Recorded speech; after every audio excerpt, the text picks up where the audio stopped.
আজি আমি free ইনফাৰ্টিলিটি camp এটা আয়োজন কৰিছোঁ সোণাপুৰত গান্ধী সমাৰক নিধি ভৱনত। এইটো কেম্পৰ উদ্দেশ্যটো এইটোৱে যে যিখিনি দম্পতি ভিতৰত থাকে আৰু বিয়া হোৱা বহুত বছৰ হৈ গ'ল বা নতুনকৈ বিয়া হৈছে তথাপিতো কনচিভ কৰিব পৰা নাই, বা যিসকল মহিলাৰ আৰ্লি মেন'পজ, যাক আমি প্ৰিমেচ্যুৰ অভেৰিয়ান ফেইলিয়াৰ বুলি কওঁ, সেনেকুৱাত ভুগি আছে আৰু কনচিভ কৰিব পৰা নাই, তো তেওঁলোক দম্পতিসকল ইয়াতে ওলাই আহি আমাৰ লগত এটা ফেমিলি মানে এনভাইৰনমেণ্টত কথা পাতিব পাৰিব আমাৰ লগত। ফ্ৰী কনচালটেশ্যন এটা কৰি আছোঁ আমি।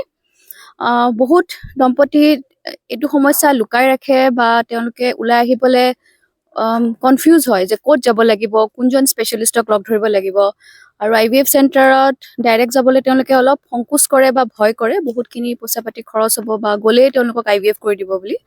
কিন্তু এইটো এটা ভুল ধাৰণা একচুৱেলি। কিছুমান প্ৰব্লেম ইনফাৰ্টিলিটিৰ এনেকুৱাও আছে য'ত সৰু সৰু মেডিচিন দিলেও বা লাইফষ্টাইল চেঞ্জ কৰিলেও সোনকালে কনচিভ কৰিব পাৰে।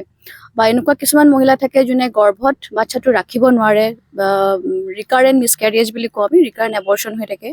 সেইসকল মহিলাও আহি পেলাই যদি আমাৰ লগত কথা পাতে, আমি নিশ্চয় তেওঁলোকক হেল্প কৰিব পাৰিম। আৰু আমাৰ নেক্সট এতিয়া শিবিৰটো হ'ব 28 ডিচেম্বৰত মিৰ্জাত। আমি এইটো ছ'চিয়েল মিডিয়াৰ থ্ৰুদি আমি ফেচবুকত বা ইনষ্টাগ্ৰামত আমি পষ্ট কৰিম, আমাক ফ'ল' কৰি থাকিলে হ'ল। এতিয়া সেইটো শিবিৰতো আমি এনেকুৱা কিছুমান ট্ৰিটমেণ্ট অপশ্যনছ বা ফ্ৰী কনচালটেশ্যনৰ যোনটো সুবিধা লৈ আহিম। আশা কৰোঁ আমাৰ এইখিনি পেচেণ্টখিনি যিখিনি ভিতৰত থাকে তেওঁলোক উপকৃত হ'ব।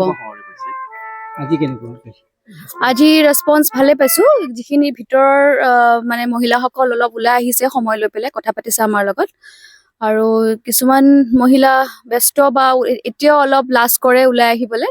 মই ভাবোঁ এনেকুৱা শিবিৰ কিছুমান পাতি থাকিলে তেওঁলোকে অলপ এৱেৰ হ'ব ট্ৰিটমেণ্ট অপশ্যনছখিনি, আৰু লাহে লাহে চাগে অলপ যোনটো এটা সংকোচ থাকে কথা পাতিবলৈ, সেইটো তেওঁলোকৰ নাইকিয়া হ'ব।